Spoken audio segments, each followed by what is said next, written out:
I was not thinking about that when I felt the warmth behind me and realized it wasn't my husband. I knew David was still outside laughing with the neighbors and flipping burgers on the grill. The smell of smoke and roasted beef was still drifting in through the open sliding door behind me, but that wasn't what I was thinking about when I felt that thick heat press against my back and a hand gripped my waist as if it already knew I wouldn't resist. Instead, it was shame, excitement, and weakness when he pushed it in all the way. I burst into silent, trembling tears as I bit my lip to keep from making a sound. The worst part was that I did not stop him. A huge thank you to all of my subscribers and gifters. You are the lifeblood of this channel. My name is Rachel Miller and I am 43 years old. I had been married to David for 16 years. He is a tall, gentle, hard-working man who sells insurance and still brings me coffee in bed. Every Sunday we live in a beautiful 3-bedroom house in Peachtree City, Georgia, with our teenage daughter who had just left for college 2 months before this happened. Then there was Noah Carter, my husband's best friend. Since high school he was the opposite of David, rugged, dark-skinned, gym-built with tribal tattoos stretching across his chest like vines. He was charming, divorced, always flirtatious, and I hated how my stomach flipped whenever he came round. It started at a backyard cookout. David had invited Noah over for the weekend to help him install a new deck. Saturday afternoon, after the work was done, the drinks started flowing. I wore a simple tank top and shorts, nothing special, but I could feel his eyes on me, dragging across my skin like a whisper, when David went inside to get more drinks. I had the refrigerator door open, and Noah was stooping slightly to get some additional sodas when he brushed against me. Not by accident, not subtle. Noah had followed me into the kitchen to assist with the paper towels, but he was standing too close. He muttered, "Your husband does not know what he has," as he moved near enough to touch my neck. I was unable to speak because my mouth was dry. I walked out acting like it was nothing. But that night, after everyone had left, I couldn't sleep because of the way he pressed up behind me. I felt the heat and the wicked thrill again. The following weekend, it happened when David left early for the hardware store, leaving me alone in the kitchen, drying my hair after taking a shower, when I heard a knock. It was Noah, and he smiled as if he knew the answer before asking, "Can I borrow David's circular saw?"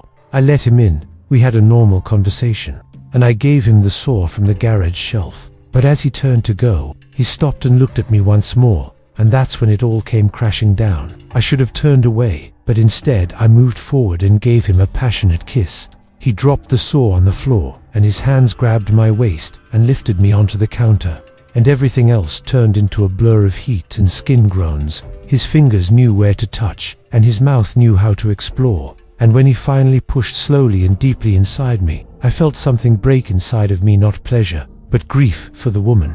I used to cry because I was upset about the man I was betraying and the guilt-soaked love that was now consuming me. But I didn't stop him until it was over, and he left me trembling on the cold granite counter with my legs shaking. I cleaned myself up and took another shower, but no amount of soap could erase the shame that night when I looked David in the eyes while he talked about his day. He had no idea what I had done, or that his best friend had been inside his wife just hours earlier. And that was just the beginning. I sat at the dining table the following morning and watched David drink his coffee. His wedding band caught the morning light. It was the same band I had kissed on our wedding day 16 years prior, and only 24 hours earlier. I had slept with his best friend, Noah, whom I had smiled at countless times without realizing how far I would fall. Instead, I smiled and nodded as he talked about a new client he was meeting. David looked so calm that trusting it made everything worse. In some way, the fact that Noah didn't call or text for 4 days made me crave it even more. The silence reverberated in my mind. Was it his fault? Did he regret it? Did he not want more? But I knew deep down that I wanted more, and that scared me. A week went by, and then another, and I began to feel as though I had imagined the entire thing. Perhaps it was a one-time thing. Perhaps it would vanish like a bad dream until David invited him over again. On a Sunday afternoon with clear sky and a newly manicured yard, David was enjoying grilling ribs outside while I wore a long flowery dress, my hair pinned back like the good wife, and no makeup. Noah arrived, sunglasses on, smiling wide, as if nothing had happened. He hugged David, then he hugged me. His hand slid just a little too low on my back, and I felt his thumb press gently against the curve of my spine. It lasted a second, but it set my whole body on fire. I did not look at him. I could not. Later that day I went inside to grab drinks. He followed. He cornered me in the pantry.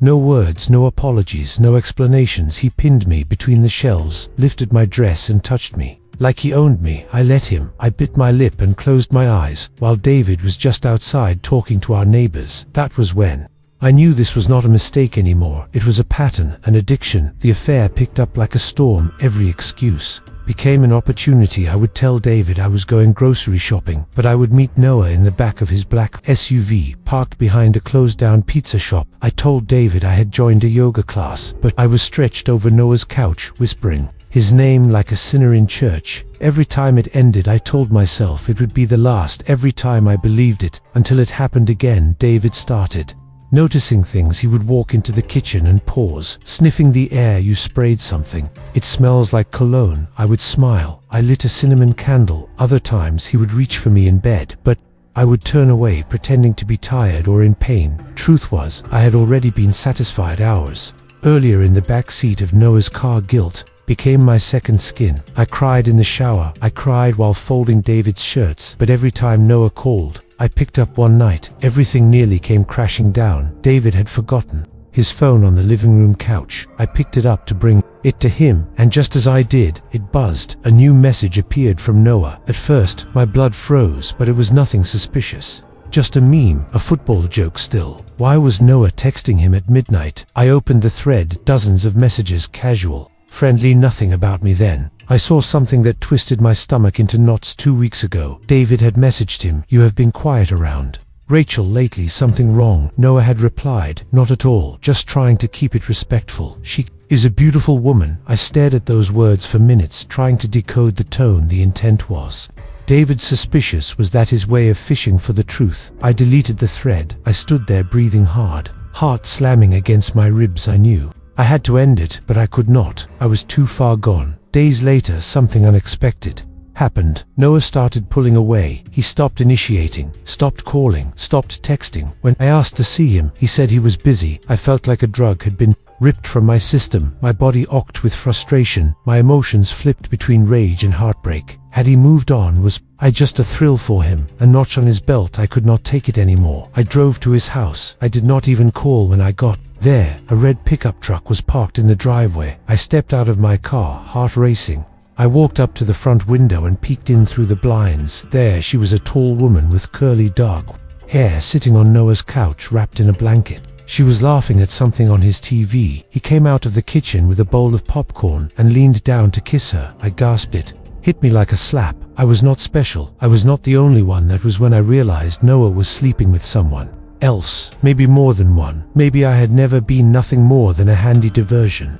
I felt foolish and used cheaply at home that night. David put his arms around me in bed, kissed my neck, and whispered, "You have been distant lately. Are you okay?" My hands were shaking, my face was wet, and for the first time since this whole thing started, I felt something more than guilt. "Yes," I muttered. However, I was screaming inside that I had betrayed him, that I had ruined my own peace, and that I had been betrayed too. What happened next was something I never saw coming.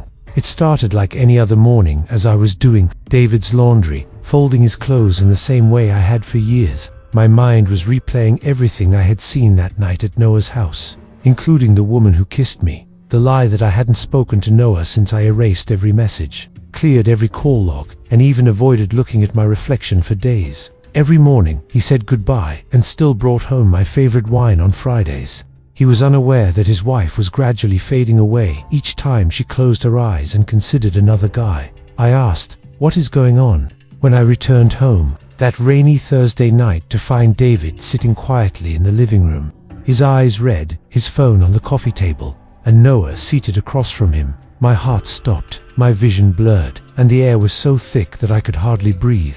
David rose slowly, without saying a word, and then he just stared at me with the kind of stare that erases everything, the secrets, the lies, the skin you live in. He then turned to face Noah, who got up next, rubbing his hands together as if he were getting ready to confess. I took a step back, thinking that Noah had something important to share, and when he finally said, my chest constricted. I shook my head. "David, please." But it was too late. Noah turned to face me and said bluntly, "I told him everything. My legs began to tremble, and I nearly fell to the ground.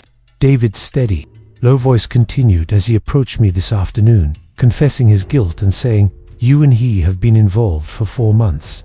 The words "David" I brought tears to my eyes. "I want the truth, Rachel," he said, raising his hand. "I don't want excuses. I don't want apologies. I just want the truth." My lips quivered as he said, "Yes, it happened.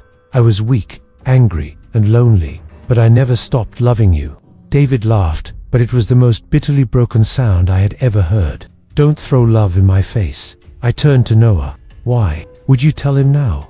Noah's face darkened because I had to tell him that I had gotten someone else pregnant. "The woman you saw with me is carrying my child, and I shocked you by telling you that she is my ex. We reconnected around the same time you and I were dating, and she called me 2 weeks ago to tell me she was expecting."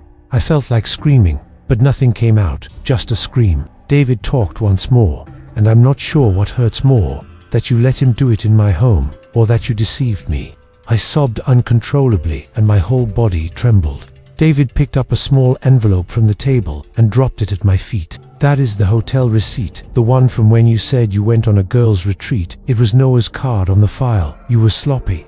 I stared at it like it was a knife plunged into my chest. Then he dropped the second envelope. "That is the number of a lawyer. I already called her," she said. "She will be waiting for your call." I grabbed his wrist. "Please, we can fix this." "No," he said coldly. "You broke it, you burned it, and now I need to save whatever part of myself you have not already taken." He walked away. Noah followed him out. Not a word, not a look back. The house became silent for hours. I sat on the floor, still in my shoes, mascara running down my face, hearing only the echo of my own heartbeat. I lost everything: my husband, my best friend, my dignity, even the illusion of love. And the worst part, I did not even know why I started all of this. It was not because David was unloving. It was not because Noah offered something better. It was because I was broken, and I let my emptiness guide me. Weeks passed. I moved into a small apartment on the edge of town. David never answered my calls again.